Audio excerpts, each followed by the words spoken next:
You will not believe what just happened in the Portland, Oregon real estate market. Crazy things are happening. We know the news. We know the inflation. We know the high interest rates. But something remarkable has happened, and we're going to be discussing that in this video. So if you're thinking about moving to Portland, Oregon, or Vancouver, Washington, and you got to purchase a home, you're not going to want to miss this video.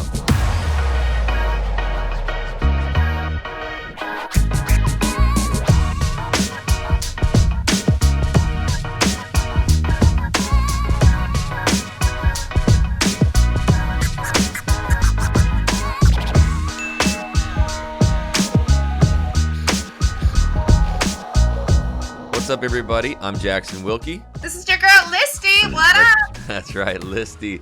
We are the Living in Portland, Oregon team. If this is your first time to this channel and you want to learn everything about what it's like to work, eat, sleep, live, play, and just what's going on here, make sure you tap that subscribe button and you click the bell so you're notified every time we do a new video. We honestly get so many phone calls, emails, texts every day from people moving, relocating here. We absolutely love it. So, thinking about moving anywhere in Portland or Vancouver, Washington, make sure you give us a call. Shoot us a text, send us an email, days, nights, weekends. We got your back with moving to the Portland Metro. You're not going to believe what's going on, Listy. You know, being the head of our team, we got a lot of clients and they're resurfacing. So I'm going to kind of play the other side of this, the client, and just ask you some of these questions of what's going on. But what right now, and we're October of 2022, so we're going to have this kind of carrying on for what they say the next maybe 12 months, 12 plus months with higher interest rates going.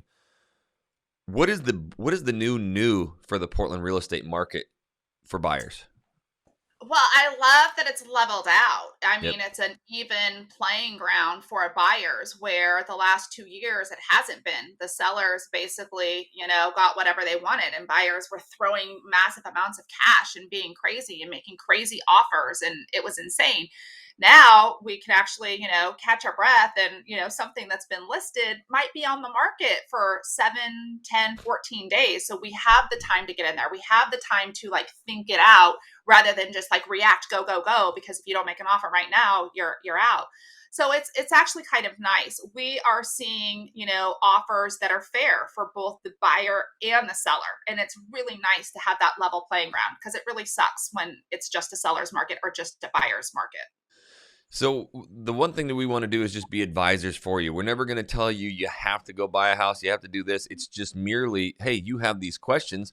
We're the real estate doctors. This is what we do every single day. So we love when people reach out. But what's being put out there is this propaganda of inflation and crazy interest rates and the housing market crashing. And it's really just normalizing, right? This is kind of pre-COVID conditions. Houses sat for 40 to 60 days. That's the way we had to prepare our sellers. So is that kind of what you're seeing now? We don't have those beautiful 2 to 3% interest rates anymore. They're more like 6, 7%. But what are you doing for our buyers to not only make up for that, but really help them with making money on the house in the future? Absolutely. One of the biggest things that we are seeing in the kind of offers we're making is actually asking the sellers for help in buying down the interest rate. We're doing a 2-1 buy down. So basically, we're allowing for the seller to contribute closing costs to help the buyer buy down that rate a little bit so it doesn't hurt as much. Still 7% is not terrible. My first house I bought was 11%. These are still good rates. It's just not the 2.5%, 3% that we've seen, in the last, several years, during the pandemic. And it's good that the interest rates have gone up. It's stabilizing the market. That's what we needed to, for sustainability in our market. It needed to go up. So this is a really good thing. But that's the biggest thing that we're seeing in our offers is sellers being open to helping buyers buy down a rate, helping with those extra closing costs. So it is affordable. It is helpful. And we're also really seeing homes priced at the right amount. They're not overpriced. If they are overpriced, you're going to see them sitting longer. Homes are being sold at market value. And that's really important because over the last, 2 years during the pandemic, they were being sold for way over market value. So me being a buyer, and I want you to give me an example of some of our past clients, but this interest rate going from 3% to 7% on the same price of house may have priced me out per month, right? Monthly payment.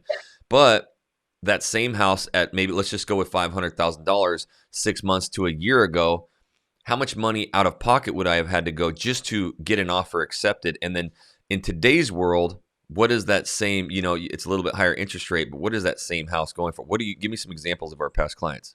For sure. So the first thing I will tell you that, let's say a year ago you were going to buy a house for 500 and ask for closing costs, your offer wouldn't even have been Well, you were thinking thought about of. buying a house. That's all. But you're just thinking about it. Yeah. So as far as It was tough.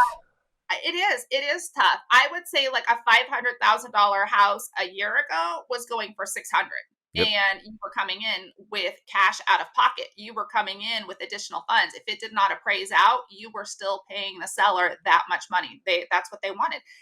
And they were getting it because if you weren't going to pay it, the next person in line was going to pay it.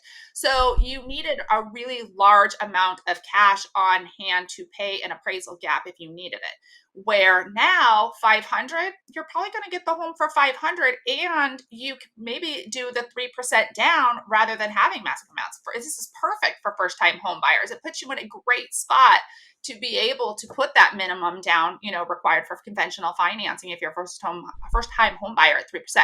3 and 5% was not even being looked at last year. They wanted to see that you had, 15, 20, 25%. So you had that extra money to cover.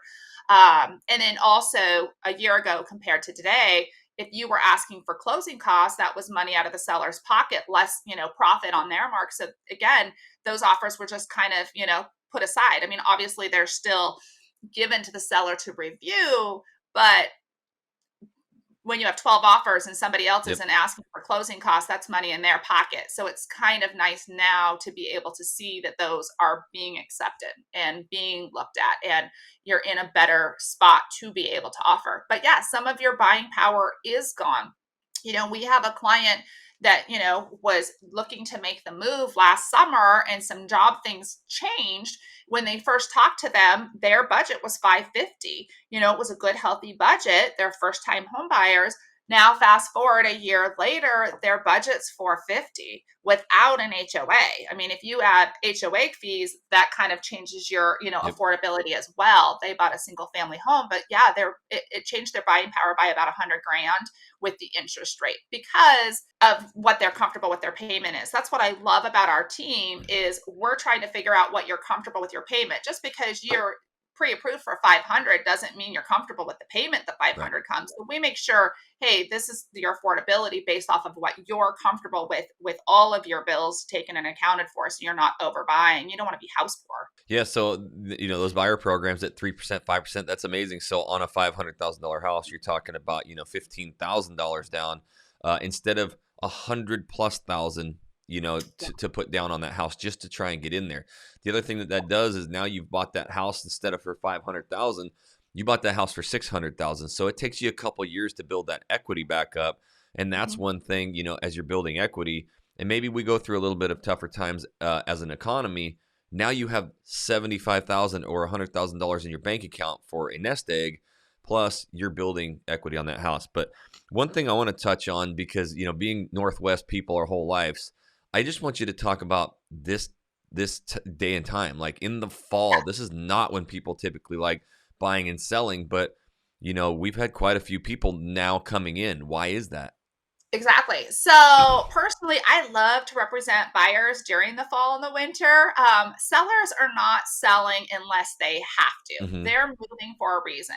Once fall hits, it's October right now. For It's crazy. We were actually in the 80s a couple days ago, but now we are finally getting our rain, and our clouds are finally moving in for our fall and winter months, and it gets gloomy and dark and wet and rainy.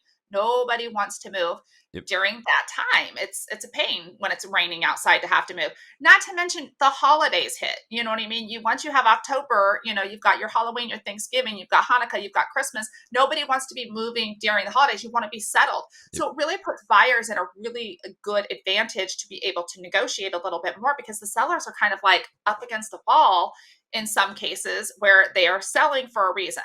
Otherwise, they would wait, Yep. and sell in the spring.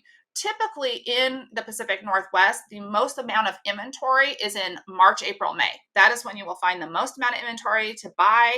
That's when the buyers are out because it's, getting ready to go into spring, summer. School gets out in June. They want to be settled for summer so they can enjoy it, not be house hunting. So I really like the fall because it's less competitive. You don't have as many buyers, you don't have as many houses, but you can find some really great opportunities out there because you're not, running around with all those other buyers that aren't currently buying. Yeah, and they're trying to, get in settled like you mentioned before the holidays. So they're very, a seller sitting there going, okay, what do we got to do to, get off of this house so that we can get into ours and have Christmas in our new house. So it does create an advantage for the buyers, which is what we love representing, and especially relocation buyers. So this is something that we have specialized in as being the #1 relocation team and helping over 200 people move and relocate here. So it's the conversations first. This is what we do: schedule Zoom calls with you, go over the maps of the areas, and really dive into you, to who you are and what you like. So the only way we can do that is if you reach out. You got to give us a call, shoot us a text, send us an email, days, nights, weekends. We got your back when moving to the Portland Metro. And until the next video, guys, we'll catch you later.